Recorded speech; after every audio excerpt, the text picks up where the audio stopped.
La citadelle du vertige, deuxième partie.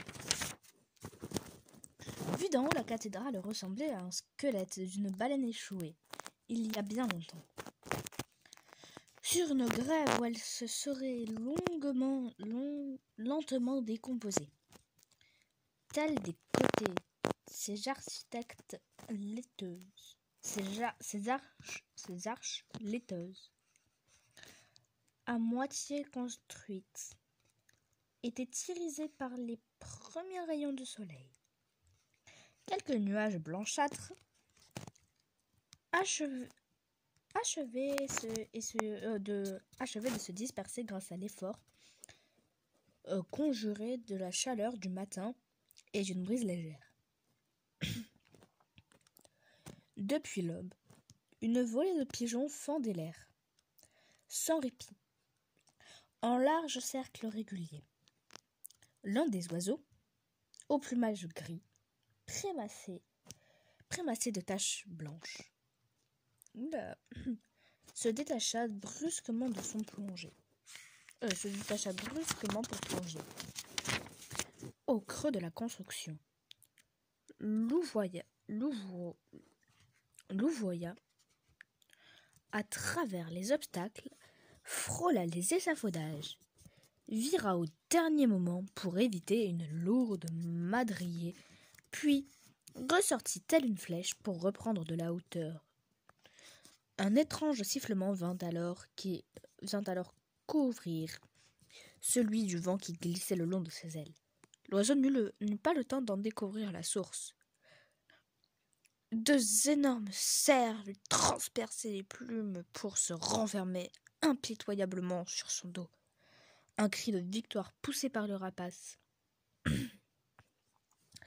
Tous les ouvriers levèrent la tête et reconnurent tout de suite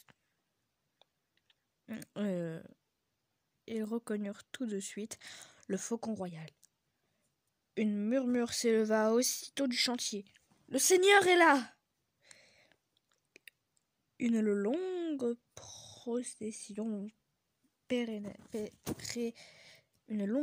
procession précédait le souverain. Deux rangées de prêtres, les mains dans les larges manches de leur bruve et le visage masqué par un profond capuchon, avançaient à pas lents.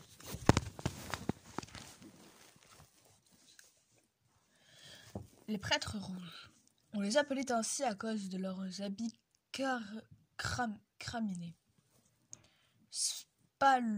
spalmodènes de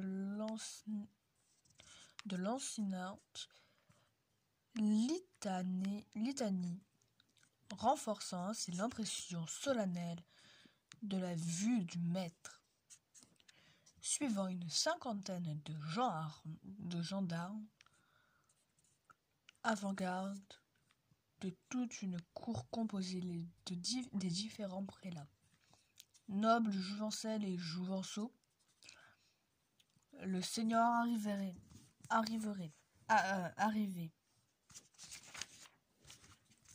Ensuite, entouré d'une troupe de bateleurs,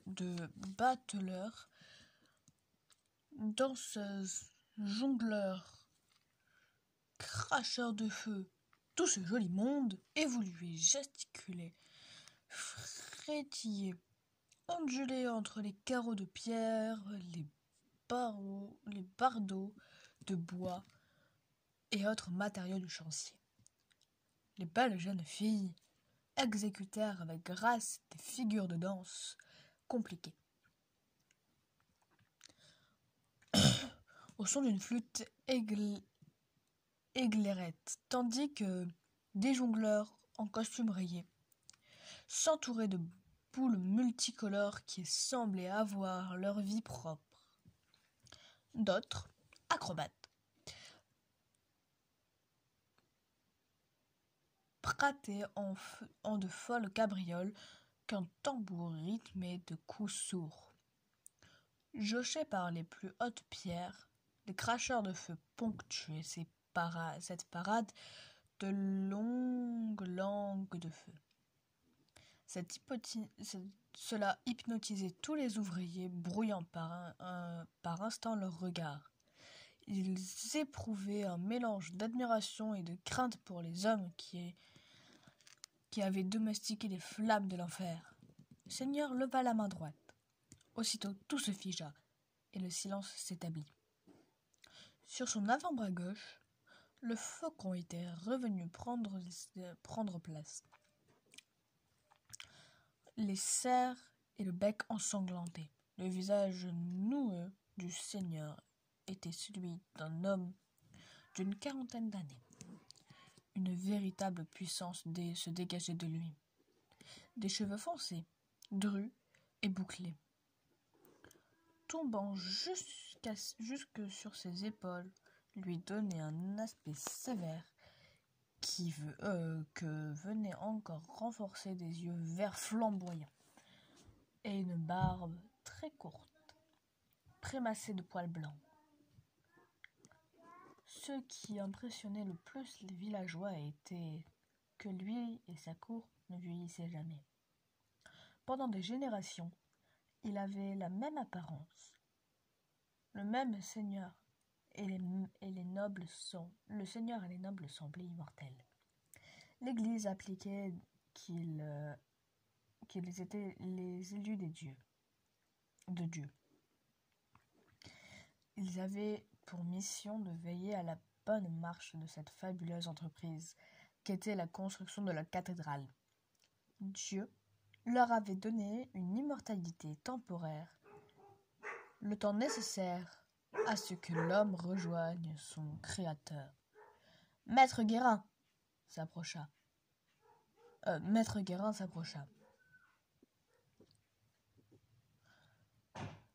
Seigneur, c'est un véritable honneur que votre visite sur notre chantier.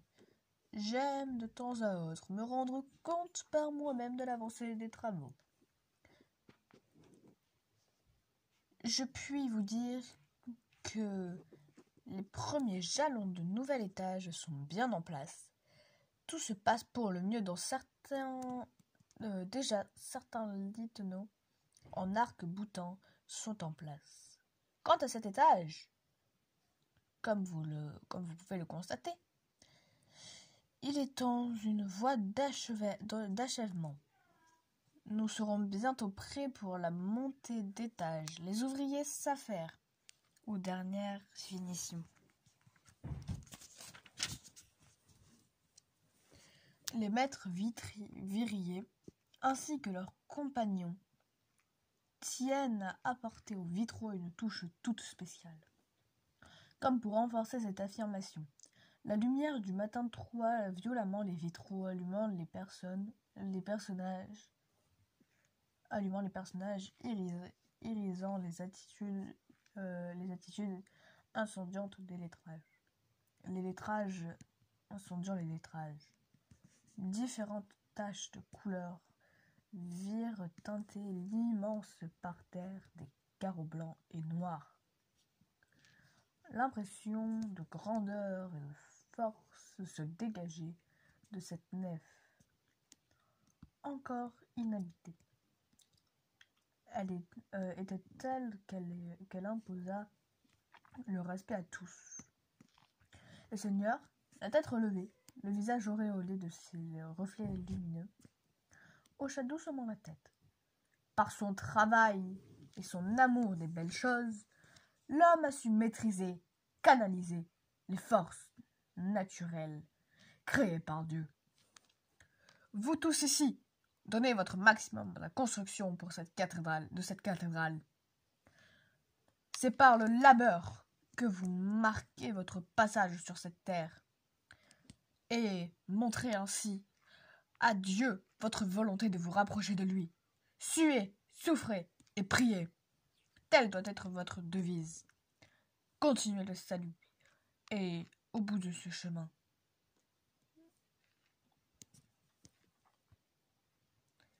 sur ces paroles, le suzerain fit demi-tour, puis s'éloigna selon le même rituel qu'à son arrivée. Maître Guérin affectiva aussitôt les ouvriers. Allons, retournez à votre ouvrage. Inutile de fainéantiser plus longtemps. Simon, malgré la foule qui commençait à se dissiper, était comme pétrifié à la vue de ces personnes qui semblaient si loin de la réalité quotidienne. Les autres le bousculaient, mais il n'y prêtait pas attention.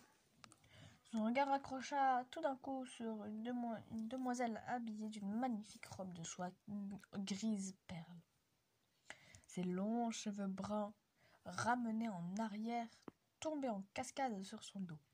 Son visage était étrangement blanc, sans l'effet d'un doute, dans savant maquillage. Sans doute l'effet d'un savant maquillage. Ses lèvres étaient peintes d'un bleu sombre. Deux énormes perles en forme de poire, accrochées à chaque oreille, soulignaient la finesse de son visage. Elle tenait à la main droite une rose rouge, qu'elle respirait de temps en temps. Simon ne pouvait détacher son regard de celui de la jeune fille. Elle-même, tout en continuant d'avancer, tourna lentement la tête afin de ne pas briser cet instant privilégié. Le charme se romput lorsque la jeune fille dépassa l'endroit où se tenait Simon. Mais elle s'immobilisa soudain, se laissa devancer par les autres personnages, se retourna et regarda à nouveau Simon. Le jeune homme sentit son cœur battre à tout rompre. D'un geste élégant, la demoiselle, après l'avoir senti une dernière fois, lança vers lui la rose rouge. Simon se précipita accroupi à travers une forêt de jambes à la recherche de la fleur avant que quelques imbéciles vinrent à l'écraser. Il se releva très vite, son précieux butin à la main. Il chercha la jeune fille pour la remercier, mais ses yeux ne rencontrèrent que le flot de brûle caraminée des prêtres. Sans cette fleur dont le parfum l'envirait, Simon aurait pu croire qu'il venait de rêver. Une claque d'énergie dans le dos le ramena à des pensées plus terre à terre. Encore en train de rêvasser, lui dit le compagnon qui venait de lui masser si gentiment les omoplates. Dépêche-toi donc. L'ouvrage ne manque pas ce matin. Simon glissa la rose dans sa chemise et le suivit vers l'autre bout du chantier, qui avait repris ses attitudes. « Simon, viens avec moi, » dit Jacquemin le lendemain.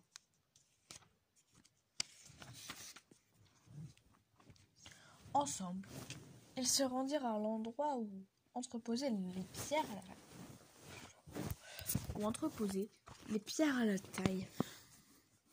à tailler. Tout d'abord, commença son père. Tu dois choisir avec soin la pierre que tu vas travailler. À l'œil, tu dois savoir la jauger. Il ne faut pas la prendre trop grosse, mais il te faut cependant une marge de manœuvre suffisante. Quelques blocs seulement vont correspondre à ce que tu attends. Simon l'écouta avec attention. Ensuite, examine ta pierre de tous les côtés. Regarde, par exemple, celle-ci. Vois-tu cette petite veine légèrement plus foncée ? Oui, père, dit le jeune homme. Elle part du haut pour traverser en diagonale presque toute la pierre en la largeur. C'est cela.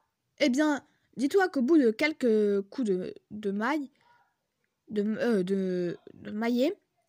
elle se fendra comme une noix. Elle est tout juste bonne à remplir un mur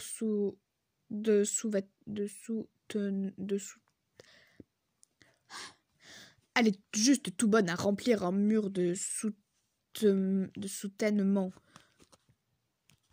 Il faut en choisir une de couleur bien unie. D'une belle couleur bien unie.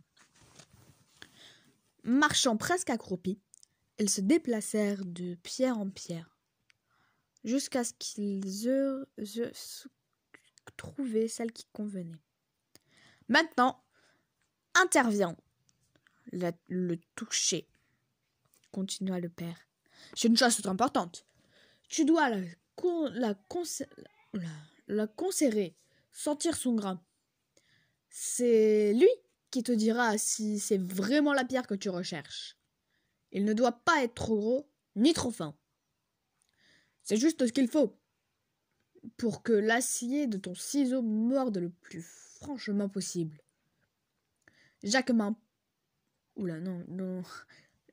promena plusieurs fois ses doigts noueux sur les côtés de la pierre en décrivant de tout petits cercles. Des années d'expérience se retrouvaient dans ce geste. Celle-ci n'est pas mal. Emmenons-la à la loge. La loge, en réalité, est une cabane, appuyée sur un mur extérieur de la cathédrale. Résonnaient des coups stridents de ciseaux sous lesquels on devinait ceux de plus sourds, des maillets. Plusieurs compagnons s'affairaient devant des blocs plus ou moins avancés. Simon avait du mal à respirer dans l'atmosphère qui régnait de la pièce. L'air sentait la pierre brûlée, tandis qu'une poussière fine pénétrait dans les poumons. Avec son père, ils installèrent le bloc qu'ils avaient choisi sur un haut bilot de bois. Jacquemin appela Géant. Un des ouvriers lui demanda de prendre Simon sous sa main. Le jeune garçon connaissait de réputation le tailleur de pierre. « Tiens, Simon, dit Jeannin, voici tes outils. Il te faudra en avoir soin et veiller sur eux jalousement. » Simon le soupçonna. « Fais bien attention à ta prise. Il faut tenir fermement le ciseau et être sûr de l'endroit où tu vas frapper. Taper fort avec le maillet n'est pas nécessaire. Ce qu'il te faut, c'est d'être bien dans l'axe du ciseau pour qu'il ne dérape pas. » La journée passa vite pour Simon, mais le soir, il ne sentait plus ses doigts à force d'avoir serré ses outils. Son pouce gauche gardait la douleur mémorable d'un coup de maillet mal ajusté. Heureusement que le lendemain était dimanche, le jour de repos consacré à Dieu. Les cloches crayonnaient à toute volée. C'était l'annonce de la grande messe. Tous,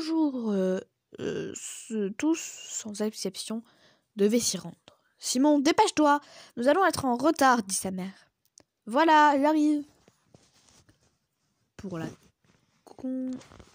la circonstance, il avait mis son bilio neuf de toile noire. Comme eux, les retardataires pressaient le pas, faisant bien attention à ne pas tomber sur les pavés des ruelles mouillées par la pluie fine qui tombait depuis le matin. Arrivés sur le parvis de l'église, ils grimpèrent rapidement les marches qui menaient au grand porche. Les hommes ôtèrent leurs bonnets de laine, tandis que les femmes mettaient un châle sur leur tête. Après s'être signés,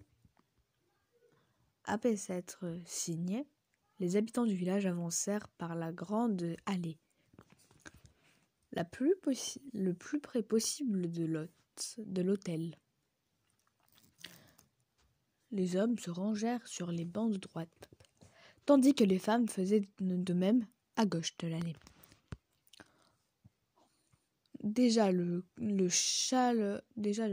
chœur des moines étonnait un chant géorgien. Le Seigneur n'était pas là. On ne le voyait que pour les grandes occasions, comme Noël ou Pâques. Le reste du temps, il entendait la messe de l'évêque dans une petite chapelle privée, en tenant à ses appartements.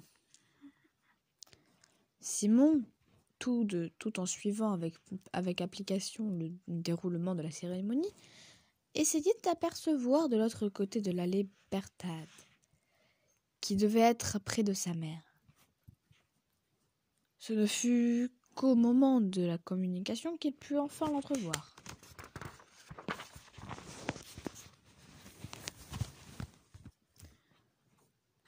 Elle portait un beau corsage blanc au col de dentelle et une large jupe noire. Un châle de laine recouvrait ses épaules, sans toutefois cacher complètement une grande natte qui chutait jusqu'au creux de ses reins. Une bouffée de fierté gonfla la poitrine de Simon. Que ma Berthade est belle! À la fin de la messe, les hommes se retrouvèrent dans les tavernes environnantes pour boire un bon gobelet de vin chaud, tandis que les femmes rentraient préparer le repas dominical qu'elles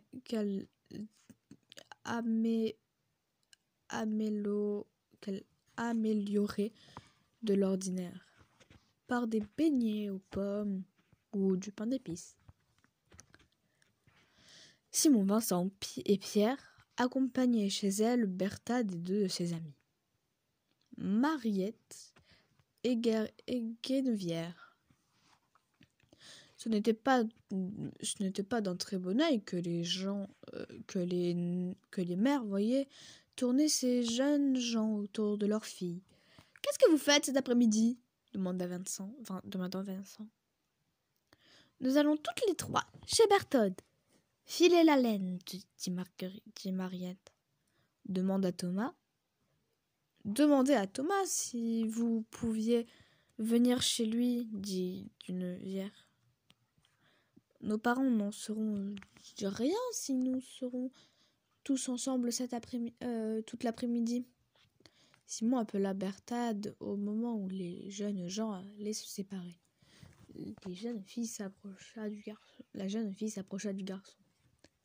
« Tiens, dit-il en sortant du dessous de sa chemise la rose qui paraissait toujours aussi fraîche. « Oh, mais où as-tu trouvé cette fleur ?» dit-elle en la prenant délicatement. « C'est une fille de la cour qui l'a laissée tomber. Elle est à toi maintenant. Tu sais, elle ne fane jamais. » Simon fit aussitôt une lumière de crainte s'allumer dans les yeux de Berthade.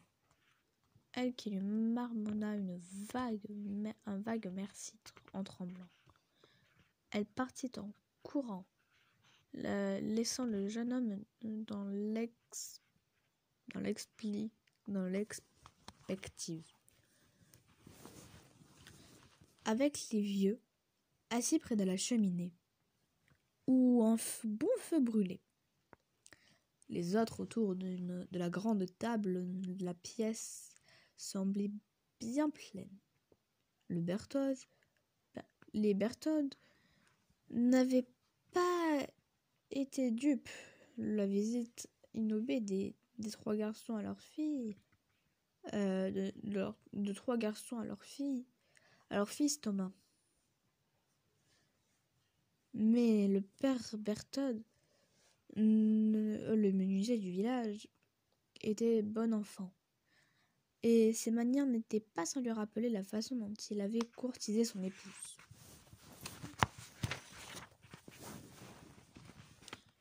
Les filles filaient dans la laine près des chandelles, car la lumière la lumière du jour n'est plus suffisante depuis que le plancher de l'étage supérieur était posé. Elle regardait les garçons parler à voix basse, en riant à chaque instant. Simon et les autres étaient un peu intimidés. Ils avaient été embauchés par le père Berthold pour tresser des paniers. Le menuisier interrogea les garçons sur ce qu'ils faisaient au chantier. Puis, il raconta des anecdotes qui firent rire tout le monde. Vint le tour des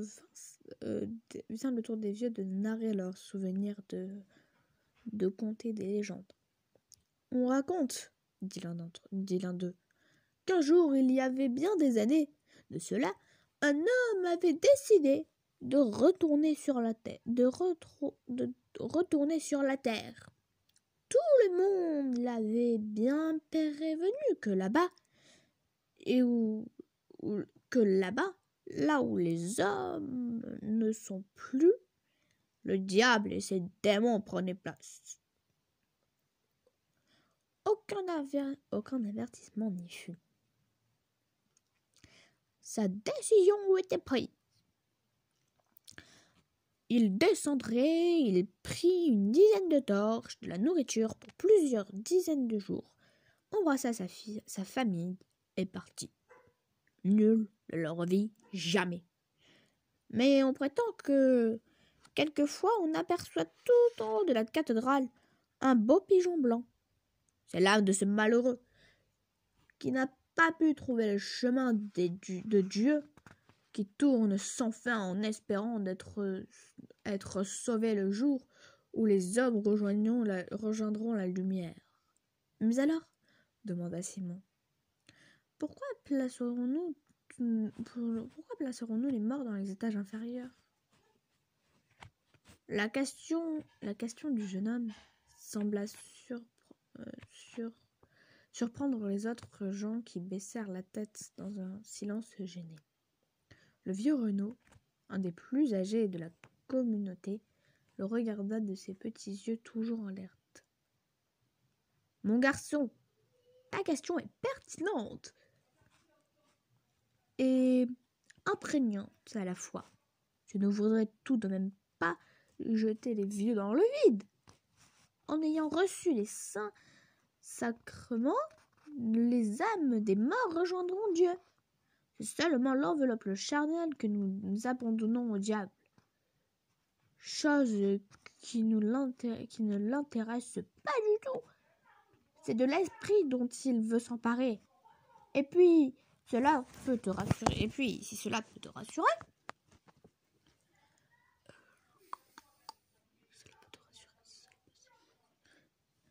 le diable ne s'aventure pas dans les étages immédiatement inférieurs aux nôtres. La présence de prêtres et gendarmes du Seigneur ont le droit de descendre quelques étages. Après, nul n'oserait s'y aventurer. De toute façon,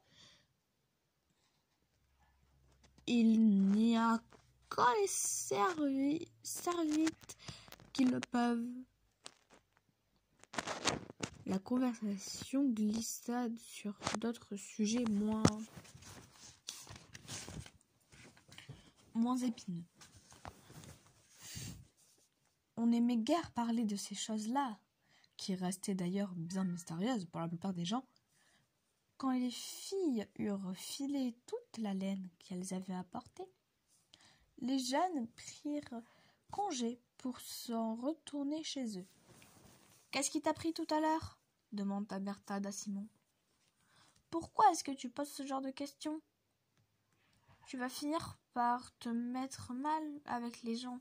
Et puis, tu sais bien que l'Église n'aime pas que l'on parle de tout ça. » « Je sais, Berthold. Mais c'est plus fort que moi. C'est simplement la curiosité. Tu trouves normal que l'on vive dans un endroit entièrement clos ? ceinturé par le vide, à aller toujours plus haut. Regarde-nous, nous sommes jeunes. Eh bien, dis-toi que lorsque le prochain étage sera terminé, nous serons morts, ou presque.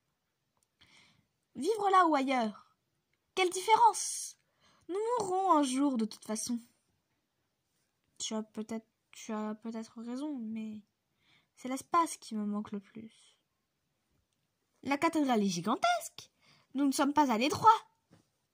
Mais la cathédrale n'est rien, dit Simon, comparé à l'immensité du ciel qui nous entoure. J'imagine que la terre est aussi grande. J'aimerais pouvoir la toucher, courir droit devant pendant des jours, sans qu'aucun mur ne vienne m'arrêter. Des fois, je voudrais être un servite. Ainsi, je verrai le bas de la cathédrale, et je regarderai tout en haut, et le soleil dans les yeux. Cela doit être magnifique. Tu es fou, un servite, dit le sourd et muet. On dit les sourds et muets. Et nul n'a le droit d'aller voir sous peine de se damer pour l'éternité. Oui, je sais. Assez, Simon. Tu me fais peur avec tes visions saugrenues. Si nous sommes ici, c'est parce que Dieu l'a souhaité ainsi. Et puis, tu voudrais me perdre en devenant servite? Non, je t'aime trop. Alors tâche de tenir ta langue la prochaine fois. Sur ces paroles, Bertha le planta là et rejoint le reste du groupe. Simon était déçu par l'attitude de son entourage, et surtout celle de Bertrade. Aucun d'eux n'essayait de comprendre ce qu'il pouvait se passer en dehors de leur routine. Aujourd'hui, Simon n'avait plus goût à la fête. Il passa son humeur à donner des coups de pied dans les détruits qui jonchaient les pavés humides. La nuit tombait depuis peu lorsque Simon décida de regagner le logis de ses parents. Il avait dépassé la fin de l'après-midi sur les marches de pierre de l'escalier qui menait au futur déambulatoire. Il avait regardé sans vraiment le voir le jeu des nuages, s'inventant des formes pour retomber très vite dans le lac laiteux de la masse néambuleuse. En fait, sa dispute avec Bertade le chagrinait. Plus qu'il ne voulait le reconnaître. Il s'était surpris à rôder près de la maison de la jeune fille. Mais il s'était bien gardé de manifester sa présence, puis s'est rendu sur la petite place, lieu habituel de leur rendez-vous. Point de Bertade. Seuls quelques jeunes gens étaient là. Ils avaient posé une partie de dés qu'il avait refusé.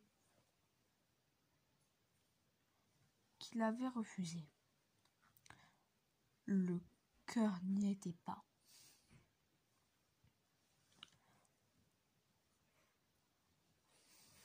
Sur le chemin du retour, donc, au coin d'une venelle, fut brutalement bousculé par une personne vêtue d'une cape sombre dont la capuche cachait le visage. Il s'en fallut de peu pour que Simon se retrouve cuter dans le ruisseau nauséabond qui coulait au milieu de la serpente. Par pur réflexe, mais aussi parce que l'autre faisait mine de s'éloigner sans s'excuser. Il agrippa par la manche du manteau. L'inconnu essayait de se débattre, mais n'avait pas la taille de lutter avec Simon. Tous les muscles étaient forcis grâce au rude entraînement du chantier. Alors, mon gaillard, où cours-tu si vite? Ne t'excuses-tu même pas? Ne t'excuses même pas de bousculer ainsi les honnêtes gens? Demanda Simon d'une voix appuyée. L'inconnu fit face au jeune homme. Lentement, il fit basculer son capuchon vers l'arrière. Vous ne pût vous empêcher. Vous ne put s'empêcher, Simon. L'inconnu, ou plutôt l'inconnu, n'était autre que la demoiselle aperçue l'autre jour au chantier. Je m'appelle Emily, dit-elle d'une voix douce. Et toi? Simon, trébucha-t-il. Mais que faites-vous là? Osa-t-il questionner. J'aime la compagnie des humains. Ils sont plus vivants que les miens. Aussi m'arrive-t-il de me faufiler en secret parmi eux. Puis elle rabattit sa capuche sur son visage et commença à s'éloigner. Simon était très troublé. Les immortels étaient sacrés et, en principe, nul ne devait leur parler sans y être invité. Mais Emmeline ne semblait pas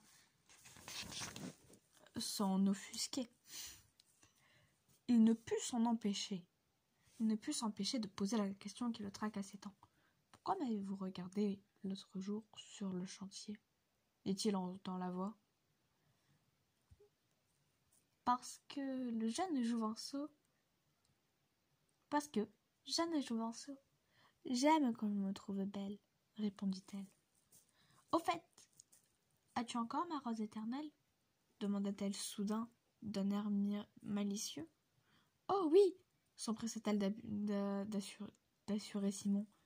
Sur une pirouette, elle disparut au détour d'une maison. Le rire frais de la jeune fille résonna dans le dédale des ruelles. Bien après son passage, profondément troublé, et par cette rencontre, Simon se regarda bien de rencontrer à quiconque son aventure. Troisième partie, que je lirai plus tard.